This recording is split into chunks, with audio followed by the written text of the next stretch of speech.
bersama dokter tokoh muda dari Buleleng, yaitu Dokter Caput atau boleh dikenal dengan Dokter Ketut Putra Sejana SPOG.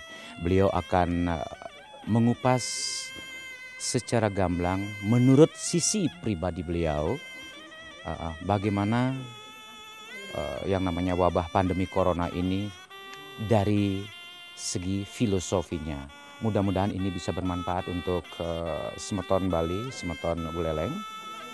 Dan tentunya Bapak berharap dengan adanya hal seperti ini yang dilakukan oleh Dr.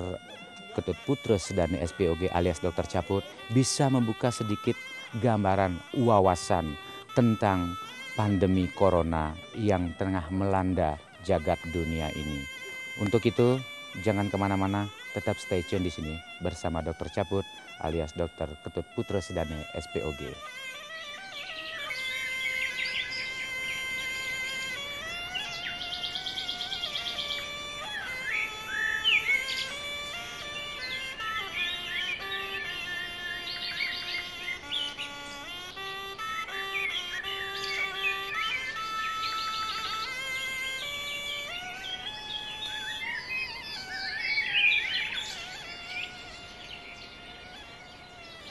Swastiastu, Om Swastiastu. Ya, hari ini hari yang kita jalanin sembahyang di Manis Kuningan ini, kita melakukan persembahyangan di Pura Siwa Buddha di Kembang Merte. Jadi pada saat ini kondisi kita seperti kita ketahui bersama, kita masih dalam cengkraman pandemi COVID-19. Saya sampaikan bahwa penyakit COVID-19 ini memang benar adanya, benar ada. Jadi jangan sekali-sekali meboye untuk hal ini. Ini memang benar ada. Ada, kita dengar, kita tahu, kita lihat, mungkin keluarga kita, saudara kita, ya tetangga kita, kena dan lain sebagainya, ada sampai meninggal. Dan itu benar ada. Benar ada. Dan yang terpenting pada kondisi saat ini adalah apa?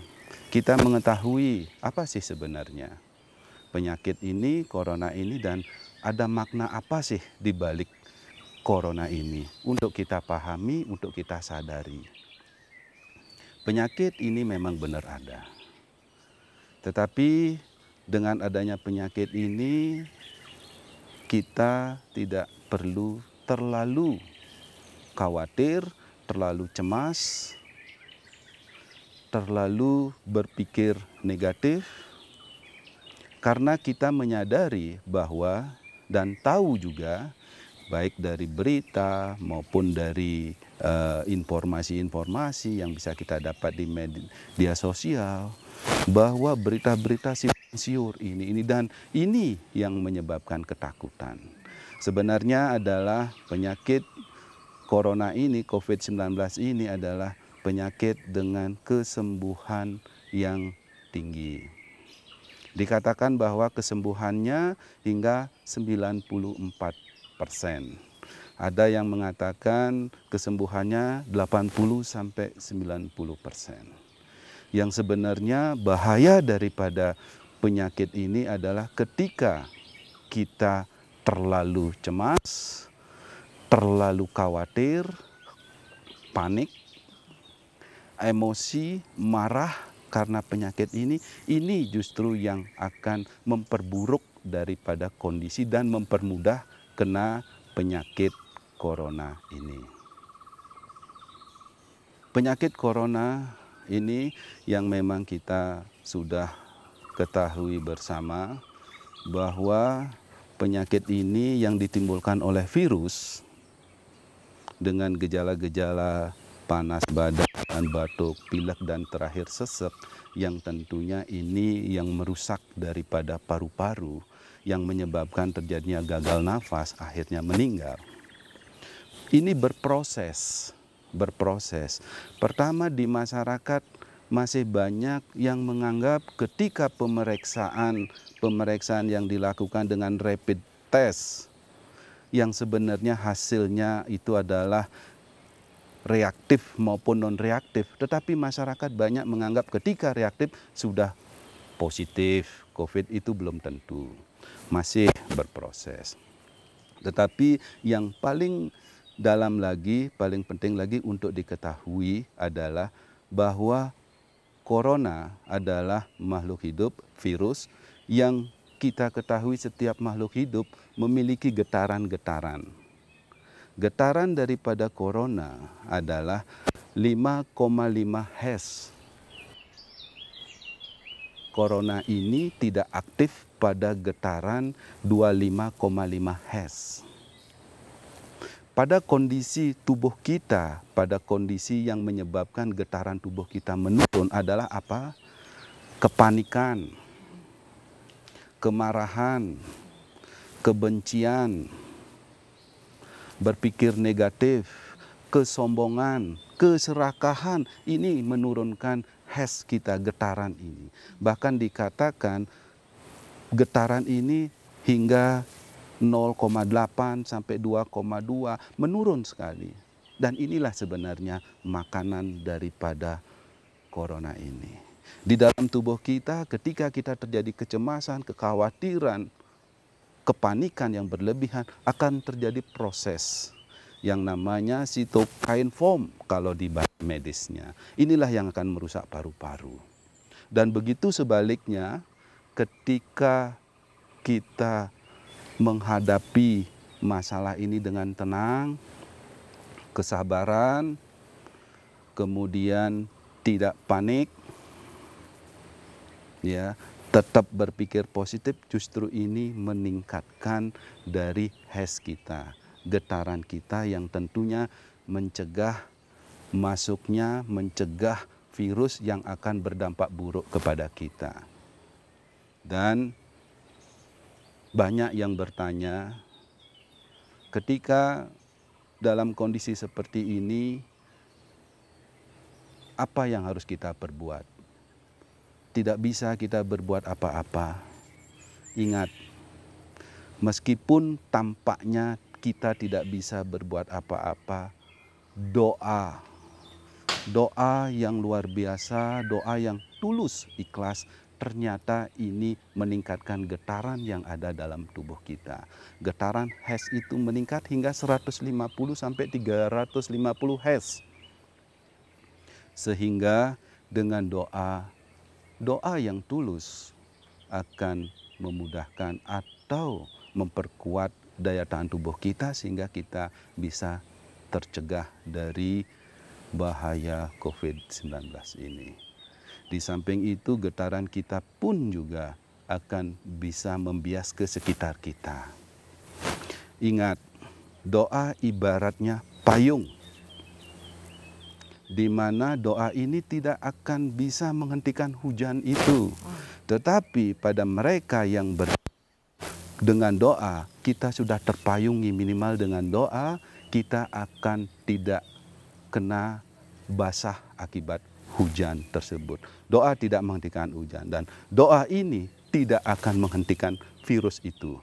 Virus tetap ada tetapi doa akan melindungi kita.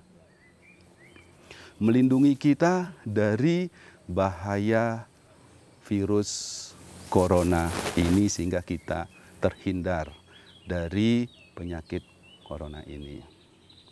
Kalau kita lihat secara lebih dalam lagi,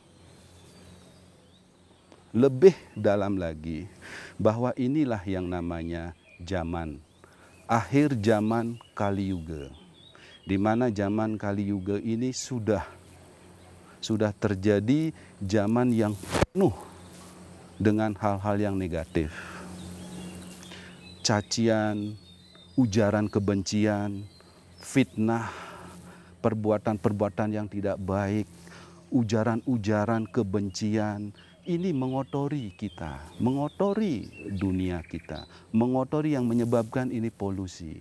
Dan akhir zaman Kali Yuga dikatakan bahwa tahun 2020 ini setelah zaman Kali Yuga akan berlanjut ke zaman Dua Pari Yuga, yaitu zaman kemanusiaan yang ditonjolkan, kebersamaan yang diutamakan, gotong royong yang ditingkatkan, rasa menyamebraya yang akan penuh, empati, simpati akan muncul, masa keemasan Dua Pari Yuga. Dan disinilah kita makna daripada masalah corona ini adalah sebenarnya kalau kita lihat adalah saat bagaimana Tuhan menghadirkan makhluk yang berupa corona ini yang sebenarnya untuk membersihkan alam semesta ini. Dan pada protokol kesehatan yang kita tahu, kita sadari tetap kita ditekankan melalui prokes, protokol kesehatan yang sering dan sudah kita jalanin dengan memakai masker, dengan mencuci tangan, dan kembali tinggal di rumah. Ini kalau kita lihat secara spiritual maknanya luar biasa. Kalau secara medis jelas masker adalah untuk menutup agar tidak terjadi pelepasan droplet yang kita pikirkan disinilah dasar penularan daripada virus itu. Mencuci tangan adalah agar tangan kita bersih sehingga apa yang kita pegang, bekas kita pegang yang kita duga tertular corona ini bisa kita bersihkan. Kembali ke rumah ini mengurangi kita kontak dengan orang lain yang tentunya mengurangi akibat daripada kontak dengan orang-orang yang kemungkinan kena virus ini. Sehingga tertularnya akan semakin sedikit bahkan tidak bisa. Namun di balik itu makna yang harus kita pegang, harus kita pahami, harus kita sadari. Tidak begitu saja, karena memang semuanya di dunia ini pasti penuh dengan makna. Pemakaian masker akibat dunia ini penuh dengan polusi, ini ditekankan untuk kita mulai menutup mulut kita untuk kita tidaklah berbicara yang tidak-tidak. Tidaklah kita lagi mengujar kebencian, tidaklah lagi melakukan fitnah dan lain sebagainya. Ini yang sudah banyak kita tahu, berita-berita hoak yang mengotori dunia ini. Jadi mulai kita menahan, menutup diri kita melalui mulut kita agar lebih sedikit berbicara. Berbicara pada perlunya, saatnya, dan berbicara yang positif. Tentunya itu maknanya. Yang kedua dengan membersihkan tangan. Tangan ini adalah merupakan alat. Alat yang selalu kita pakai untuk melakukan sesuatu, kerja. Apapun juga yang kita lakukan, diharapkan mulai melakukan hal-hal yang baik, hal-hal yang positif. Sehingga mulai dunia ini akan bersih dari hal negatif. Dan yang terakhir, kembali di rumah, diam di rumah, kembali ke dalam diri kita sendiri. Kembali ke rumah kita, ke dalam diri kita, rumah yang sebenarnya ada di dalam diri kita. Tuhan yang Maha Esa ada dalam diri kita. Sang Guru sejati ada dalam diri kita. Kembalilah ke dalam.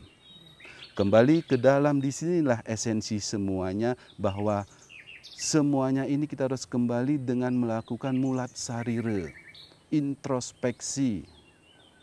Dengan kondisi-kondisi yang ada seperti ini, dengan semuanya melakukan introspeksi, tidak menyalahkan siapa-siapa bahwa ini adalah kondisi kejadian alam, niscaya semuanya akan berakhir dengan baik dan selamat.